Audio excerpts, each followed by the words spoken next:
In the beginning of the episode we see Eftel was a middle-aged mage who had spent the better part of 40 years studying lightning magic so he could help defeat the demon lord alongside the other great heroes.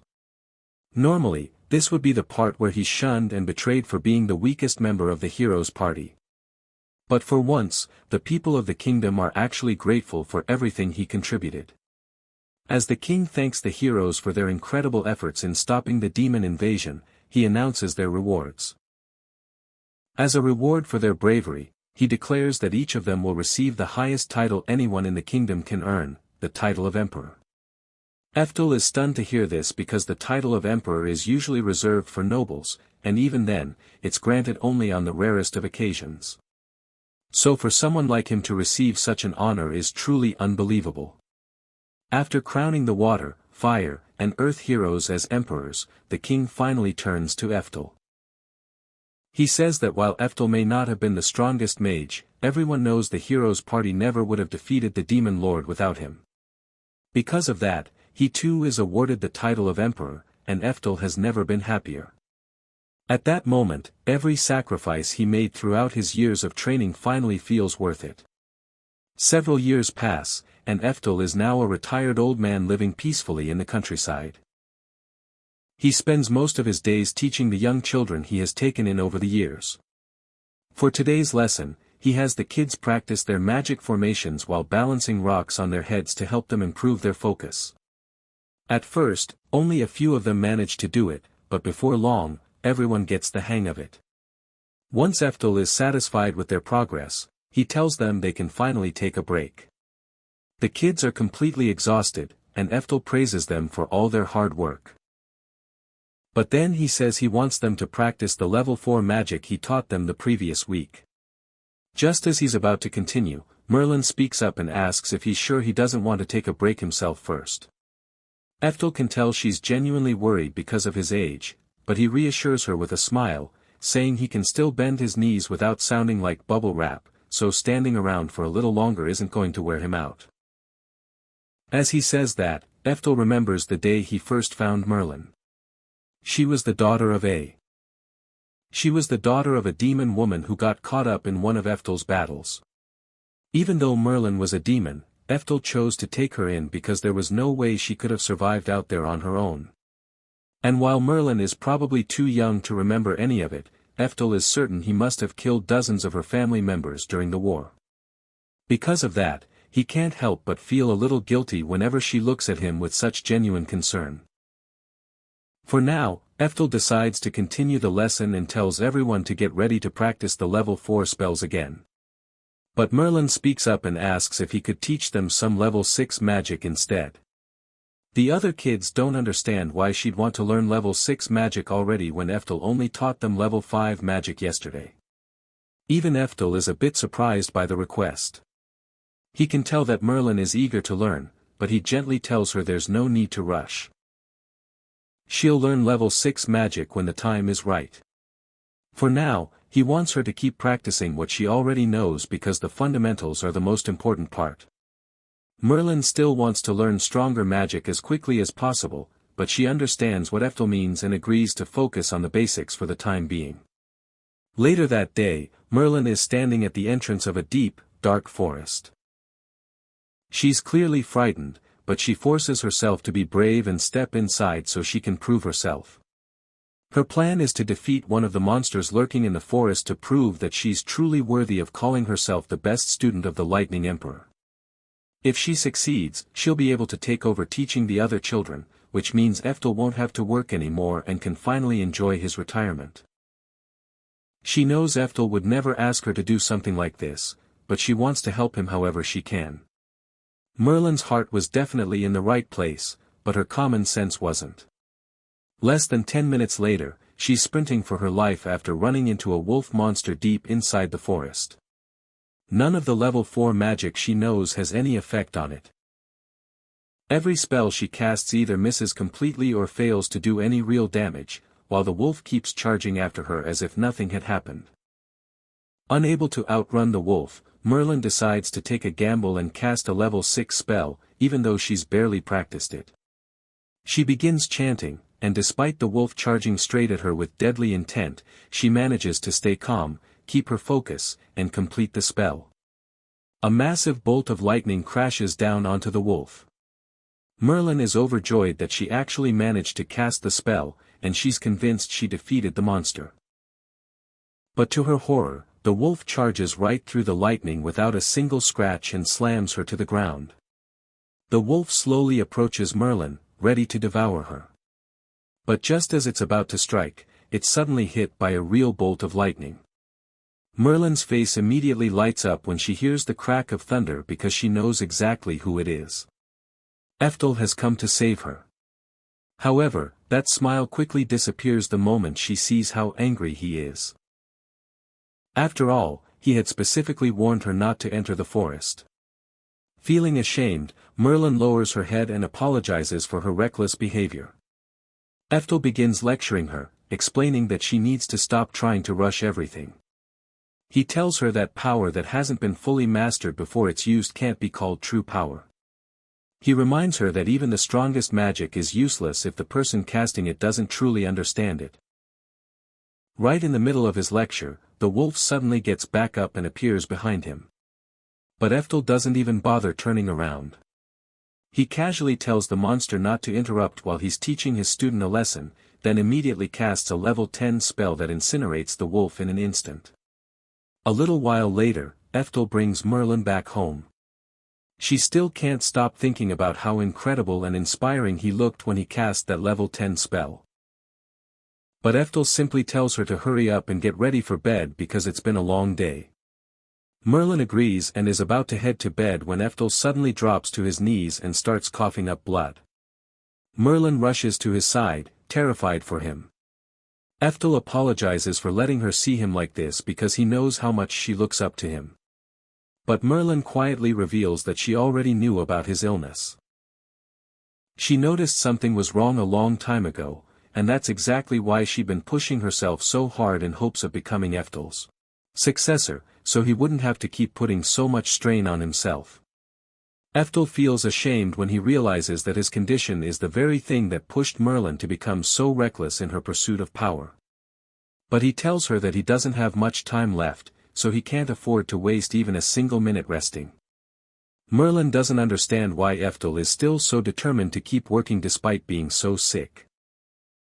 Eftel explains that he wants to be the one who teaches the next generation of mages, including Merlin and the other children.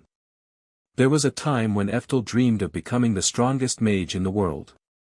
But he's already accepted that it will never happen, so now he's dedicated himself to raising the next generation instead. Merlin doesn't understand what he means because, to her, Eftel is already incredibly strong. Eftel admits that he is more powerful than most mages, but he also knows he'll never reach the very top. The other emperors are younger, stronger, and naturally more talented than he is. The next morning, bright and early, one of Eftel's students comes knocking on his door with some exciting news. Apparently, the Flame Emperor has just published his research on a method for accurately determining a mage's magical aptitude. Eftel is stunned to hear this and immediately snatches the paper to read it for himself. Sure enough, the research explains a reliable way to test a mage's aptitude. Eftel is amazed that the Flame Emperor managed to come up with something so groundbreaking, and he can't wait to try it out. So he calls everyone together. A little while later, everyone gathers in the lab to perform the aptitude test. After preparing all the materials mentioned in the research, Eftel decides to begin by testing Merlin. To do that, he places 4 strands of her hair into 4 different test tubes. After a short while, each tube changes color, with the blue and green ones glowing especially brightly.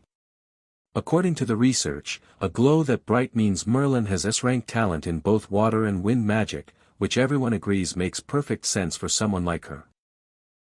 As for the dimmer red and brown test tubes, they indicate that she has B-rank and C-rank talent in earth and fire magic.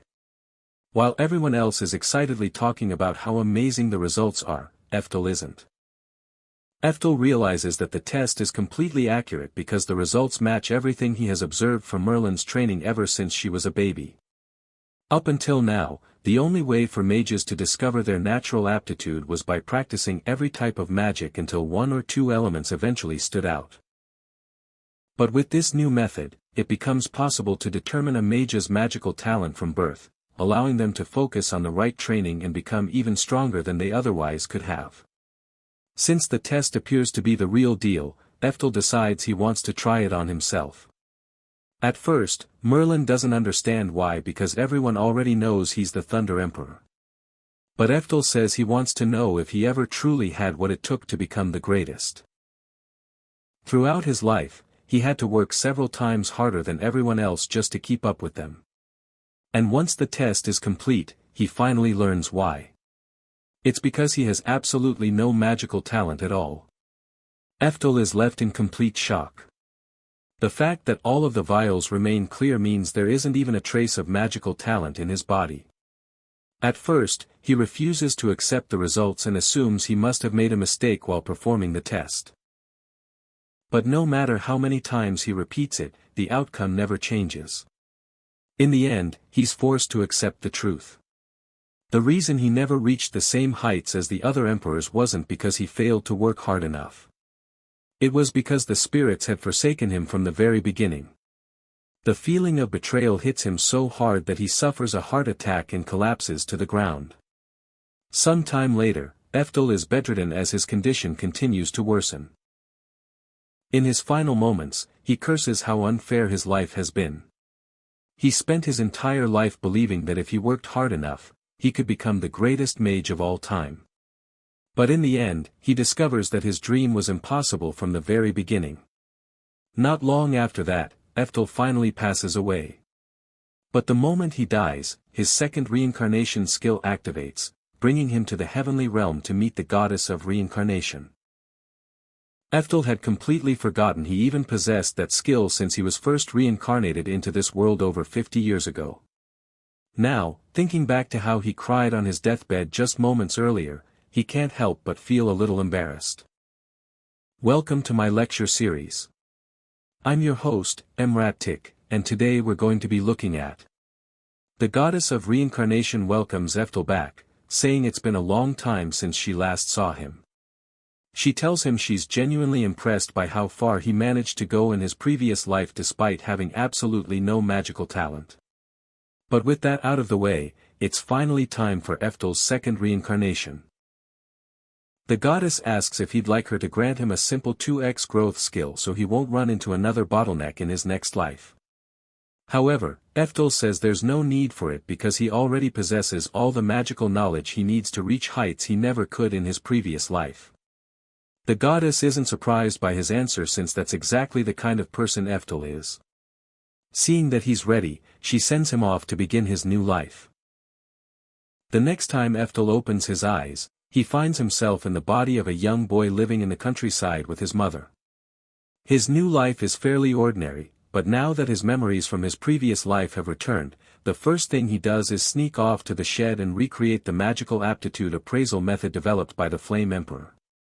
He had been hoping that this time around he'd finally be born with great magical talent so he could surpass his former self. But to his complete disappointment, the test reveals that he once again has absolutely no magical talent. At that moment, he starts seriously regretting turning down the cheat skill the goddess offered him. Being completely talentless all over again, Eftel assumes he'll eventually hit the same bottleneck after mastering level 10 magic, just like he did in his previous life. But while he's busy feeling hopeless about his fate, he suddenly notices a dragon flying overhead, and it seems to be heading straight toward the city. A group of knights rushes out to stop it, so Eftel instinctively runs after them to help. Then reality hits him. He's only 4 years old in this life. If he were still at the peak of his former strength, he could have defeated that dragon in an instant. But with the body of a toddler, there's no way he should be capable of casting the level 10 spell he created in his previous life. However, just as he's thinking about the spell, his body suddenly reacts on its own. The level 10 magic that he spent his entire previous life developing is accidentally cast, instantly striking the dragon down with a single hit. The knights quickly gather around the fallen dragon, completely baffled because they have no idea what brought it down. To be honest, Eftel is just as confused. He never imagined he'd still retain the skills he mastered at the peak of his previous life even after being reincarnated into this new body. That's it for today, like and subscribe for more. See you in the next one.